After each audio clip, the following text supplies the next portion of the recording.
आप सभी को जय मसीह की। खुदावन यसु के पाक, जलाली, जिंदा, मुबारक और कुदूस नाम में मैं आप सभी को सलाम कहता हूँ। Greetings in the name of our wonderful Lord Jesus Christ. मैं एक बार फिर से आप सभी का इस वीडियो में स्वागत करता हूँ। आज मैं बहुत ही एक शॉर्ट वीडियो बना रहा हूँ। मुझे खुदावन ने आज एक बार फिर से आपसे शेयर करने के लिए एक बहुत ही प्रेशियस, एक बहुमूल्य वचन मुझे आपके लिए दिया है, जिसको सुनकर और जिसको समझकर आप बहुत आशीषित हो सकते हैं अगर आप इसे ओपन माइंड से लें तो। मैं चाहता हूं आप में से जितने भी लोगों के पास बाइबल है, प्लीज आप मेरे साथ ओपन करें 1 जॉन, पहला यूहन्ना। ये गॉस्पेल नहीं है, ये लेटर है जो पीछे आते हैं। 1 जॉन, पहला यूहन्ना और उसका दूसरा अध्याय, चैप्टर 2। और मैं आपके लिए पढ़ रहा हूं और ये वर्ड आपकी स्क्रीन पर भी है। नंबर 6, जो कोई यह कहता है कि मैं उसमें बना रहता हूं, उसे चाहिए कि आप भी वैसा ही चले जैसा वह चलता था। मेरे भाइयों, मेरी बहनों, याद रखिए, इसे लिखने वाला यूहन्ना है, जो यीशु मसीह के साथ 3.5 साल तक वो उसके साथ चलता रहा। इस व्यक्ति ने प्रभु यीशु को क्रूस पे मरते हुए देखा। मुर्दों में से जिंदा होने के बाद प्रभु से इसकी मुलाकात हुई और प्रभु के साथ चलने के बाद, उन अनुभवों को पाने के बाद, एक्सपीरियंस करने के बाद उसकी प्रेजेंस को, ये व्यक्ति अपने लेटर में पवित्र आत्मा से इंस्पायर्ड होकर कहता है, यदि कोई अपने आप को ये कहता है कि मैं उसमें बना रहता हूँ या मैं उसका कहलाता हूँ, मैं अपने आप को मसीह कहता हूँ, तो उसे वैसी जिंदगी जीनी चाहिए जैसा यीशु मसीह जीते थे। मैं आपको बताना चाहता हूँ, जब यीशु मसीह इस दुनिया में देह में थे, शरीर में, फ्लैश में थे, तब उन्होंने एक स्टोरी बताई थी जिसको मैं एक्सप्लेन करना चाहता हूं। यीशु ने कहा कि एक आदमी था और उसके घर में शादी थी। उस आदमी ने अपने नौकरों से कहा कि तुम जाओ और हर एक को इनवाइट करो कि यहाँ पर आज भोजन तैयार किया गया है, खाना तैयार किया गया है, मैरिज है और सब लोग आ जाओ। आप जानते होंगे कि हर एक ने अलग अलग बहाने दिए, हर व्यक्ति ने अपने एक्सक्यूजेस दिए। किसी ने कहा मेरी शादी हुई है, किसी ने कहा मैं कुछ परचेस करके आया हूँ, किसी ने क्या कहा, किसी ने क्या कहा। मैं आपको बताना चाहता हूँ, जैसे उन लोगों ने राजा के महल में आने के बहाने ढूंढे, वैसे ही आज भी मैं आपको बताना चाहता हूँ, हमारी कलीसियाओं में बहुत सारे ऐसे विश्वासी हैं कि अगर वो ये वचन को सुनते हैं कि उन्हें यीशु की तरह जीना चाहिए, तो उनके मन में एक ख्याल आता है और वो ख्याल है कि यीशु तो खुदा था, यीशु तो परमेश्वर था, हम उसकी तरह कैसे जी सकते हैं, हम तो इंसान हैं। मैं आपको बताना चाहता हूँ, ये जो अंडरस्टैंडिंग है, ये जो सोच है, ये बिब्लिकल नहीं है, ये खुदा की तरफ से नहीं है। मैं आपको समझाना चाहता हूँ, बाइबल के अंदर यीशु मसीह के बहुत सारे नाम थे। मार्ग, सत्य, जीवन, ज्योति, वचन, सच्ची दाखलता, जीवन की रोटी, जीवन का जल, आदि और अंत, अल्फा ओमेगा। उसने कितने नाम अपने बताए। इवन ओल्ड टेस्टामेंट में भी उसके बहुत सारे नाम थे, अद्भुत युक्ति करने वाला वगैरह वगैरह, बहुत सारे नाम थे यीशु के पुराने और नए नियम में। बट एक नाम जो उसका बहुत कम फेमस है, वो ये है कि उसने कई बार अपने आप को एक और नाम से पुकारा था। उसने कहा था, मैं मनुष्य का पुत्र हूं, I am the son of man. मेरे पास एक ट्रांसलेशन है जिसमें ऐसा लिखा गया है कि यीशु ने ऐसा कहा, जैसे हिंदी में लिखा गया है, मैं मनुष्य का पुत्र हूं। उस बाइबल में ऐसा लिखा है, I am a ordinary man, मैं बिल्कुल आपकी तरह हूं, एकदम ऑर्डिनरी। आप जानते हैं, जब यीशु मसीह मुर्दों में से जिंदा हुए और उठा लिए गए और पतरस ने प्रचार करना जब चालू किया, तो उससे जानते क्या कहा? उसने इजराइलियों को कहा कि तुम जानते हो यीशु मसीह नासरी नामक एक मनुष्य था। आप जानते हैं, जब स्टीफन मर रहा था, जब उस पर पथराव किया जा रहा था, तब उसने क्या देखा? उसने परमेश्वर के दाहिनी ओर यीशु मसीह को देखा। पर जानते हैं उसने क्या कहा? उसने कहा, मैं मनुष्य के पुत्र को परमेश्वर के दाहिनी ओर खड़ा हुआ देख रहा हूं। नॉट इवन जीसस, लेकिन अपोस्टल चेले भी उसे इस नाम को पुकारते थे, उस नाम से। आप अगर तिमुथियुस पढ़ेंगे तो वहां लिखा है कि खुदा और इंसान के बीच में एक ही मीडिएटर है, एक ही बिचवई है जो हमारे लिए मध्यस्थता करता है। लिखा है यीशु मसीह अर्थात मनुष्य। और अगर आप प्रकाशित वाक्य पढ़े तो वहां पर भी यही लिखा गया है। यूहन्ना स्वर्ग में देखता है और कहता है, मैं मनुष्य के पुत्र की तरह एक व्यक्ति को देख रहा हूं जो वहां पर चल रहा है, और उसने उस पर हाथ भी रखा। आप जानते हैं क्यों यीशु मसीह ने अपने आप को बार बार मनुष्य का पुत्र कहा? क्योंकि यीशु समझाना चाहता था कि मैं खुदा हूं, लेकिन मैं इंसान के रूप में आया हूं।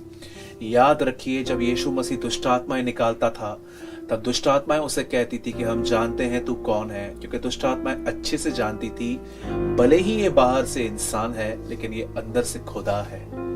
मेरे भाइयों, मेरी बहनों, अब मैं अगर आपको कह रहा हूं कि यीशु 100% खुदा था और 100% इंसान भी था, तो मैं आपको बताना चाहता हूं, यीशु बिल्कुल हमारी तरह था। उसे भूख लगती थी, उसे प्यास लगती थी, वो थक जाता था। एक दिन वो अंजीर के पेड़ में अंजीर को ढूंढने के लिए, फलों को ढूंढने के लिए गया, क्योंकि उसे नहीं पता था कि उसमें है कि नहीं है। लोग उससे पूछते थे, आपका दोबारा आना कब होगा? वो नहीं बता पाया, क्योंकि उसे नहीं पता था। वो इंसान की तरह आया था, लिमिटेशंस में आया था। वो जब पृथ्वी पर था तो उसने अपने अधिकार छोड़ दिए थे, क्योंकि अगर वो अपने अधिकार नहीं छोड़ता तो वो हमारे लिए उदाहरण नहीं ठहरता। हम यीशु को ये कहते हैं कि खुदा, आप तो खुदा हैं, हम इंसान हैं, लेकिन वो हमारे बीच में एक इंसान की तरह आया। पर अब सवाल ये है, एक इंसान के रूप में आया हुआ खुदा इतनी परफेक्ट लाइफ कैसे जी के गया? एक पाप नहीं किया उसने, और उसी पद चिन्ह पर चलने के लिए हमें यूहन्ना कहता है कि जो अपने आप को मसीह कहता है वो मसीह की तरह चले भी। मैं आपको बताना चाहता हूं, आज अधिकतर लोग ये बताते हैं कि यीशु मसीह ने दुष्ट आत्माएं निकाली, बीमारों को चंगा किया, कोढ़ियों को शुद्ध किया, बड़े बड़े काम किए, और इसमें कोई गलत नहीं है। ये सब बाइबल है, ये सब बिब्लिकल है, ये सब बाइबल में लिखा है। पर मैं आपको बताना चाहता हूं, उसकी परफेक्ट लाइफ, उसकी परफेक्ट मिनिस्ट्री एक फ्रूट है, रूट नहीं है। आप जानते हैं, जब आप एक पेड़ को देखते हैं तो आपको फल दिखते हैं, लेकिन आपको जड़ नहीं दिखती, क्योंकि जड़ जो है वो दिखाई नहीं देती। वैसे ही मैं आपको बताना चाहता हूं, यीशु की जिंदगी परफेक्ट थी, और यीशु की जो सेवकाई थी वो भी परफेक्ट थी। तो उसके पीछे मैं आपको बताना चाहता हूं, ये जो दिख रहा है उसकी सेवकाई, ये फल है, ये जड़ नहीं है। जानते हैं जड़ क्या है? जड़ ये है कि वो प्रतिदिन, एवरी सिंगल डे, वो पहाड़ों पे जाता था, जंगलों में जाता था, और वो एक कीमत चुकाता था, और वो कीमत होती थी दुआ करना, खुदा के साथ अपना समय बिताना। वो प्रतिदिन पवित्र आत्मा से परिपूर्ण होकर जब वो सेवकाई के लिए निकलता था, लोग उसे बहुत बुरी बुरी बातें करते थे, गालियां देते थे। पहला पतरस में लिखा गया है, उसने गाली के बदले गाली नहीं दी, मतलब यीशु को लोग गालियां देते थे। ऐसा लिखा गया है कि उसे दुख उठाया पर धमकी नहीं दी। सोचिए यीशु कहां से गुजरा, लोग उसे तरह तरह के नाम देते थे। मैं आज भी जानता हूं, अगर कोई दो शब्द हमारे लिए कहता है तो हमें गुस्सा आ जाता है, हम संबंध तोड़ देते हैं, उनके फोन नहीं उठाते, उन्हें रूड आंसर करते हैं। लेकिन यीशु मसीह लोगों के साथ बहुत पेशेंस बना हुआ था उसका। वो लोगों को प्यार करता था। अपने चेलों को, जो उसकी बातों को नहीं समझते थे, यीशु कई बार उनको कहता था, जो कुछ कहता था वो उसका उल्टा मतलब निकालते थे। जैसे यीशु ने कहा कि फरीसियों के खमीर से सावधान रहो, तो वो रोटी के विषय में समझते थे। निकोदेमुस को उसने कहा कि एक आदमी को वापस जन्म लेना है, तो उसने कहा कि एक व्यक्ति अगर पैदा हो गया तो वापस कैसे आ सकता है। सामरी स्त्री को उसने कहा कि मैं तुझे जल दूंगा, लेकिन वो कुछ और ही समझ रही थी। आप जरा सोचिए, चेले भी ऐसे ही थे, उसकी बातों को नहीं समझते थे, लेकिन यीशु उनको बर्दाश्त करता था, सहता था। यीशु फरीसियों को सहता था, लोगों को सहता था, चेलों को सहता था, सारी जिम्मेदारियां पाल कर वो सेवकाई में निकला था। मैं आपको बताना चाहता हूं, ये फ्रूट है, ये फल है, पर ये क्यों हो पाया? क्योंकि वो पवित्र आत्मा से भरा हुआ था। अपने आप को कई लोग अपने अपने आप को बहाने देते हैं। वो कहते हैं मैं तो इंसान हूं, मैं तो कैसे कर सकता हूं। मैं कुछ दिन पहले एक आंटी से मिला जो बहुत परेशान थी, तो मैंने उनको कहा कि आंटी आप इतना क्यों सोचते हो, आप इतने परेशान क्यों हो? तो उसने एक बात मुझे कही। उन्होंने मुझे कहा कि चिंता कैसे नहीं होगी, चिंता तो होती है ना, बच्चे बड़े हो रहे हैं। अब कई सारे जो लोग हैं ना, वो खुद इतनी बातों से चिपके हुए रहते हैं कि वो उन बातों को छोड़ना ही नहीं चाहते। वो अपनी विल को रिवील ही नहीं करते कि खुदा मैं जानता हूं मैं गलत हूं, मैं निकलना चाहता हूं। वो ये भी तक नहीं करते। वो कॉम्प्रोमाइज कर लेते हैं कि हाँ चिंता तो मेरे जीवन का एक पार्ट है।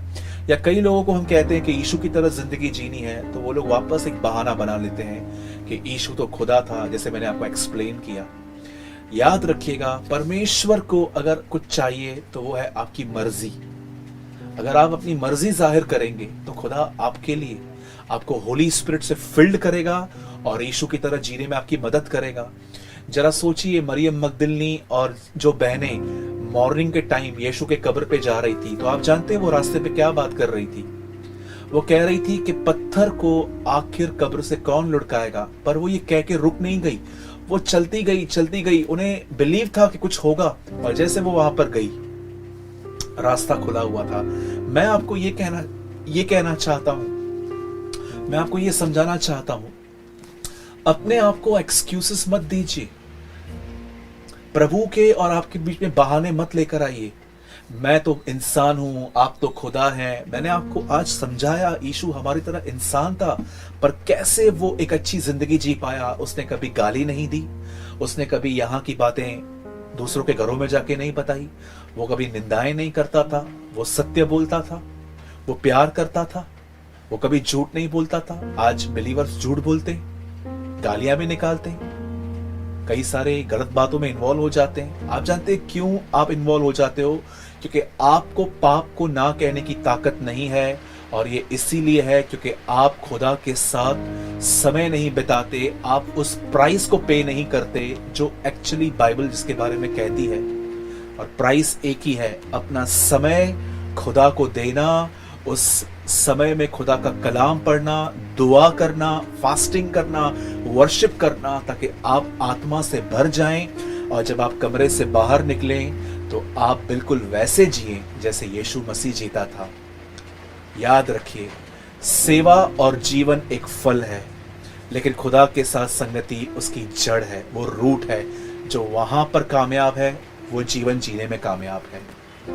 मैं बिलीव करता हूं, छोटा सा मैसेज मैं आज आपको डिलीवर कर रहा हूं, और मैं बिलीव करता हूं कि आपने जरूर कुछ समझा होगा और सीखा होगा।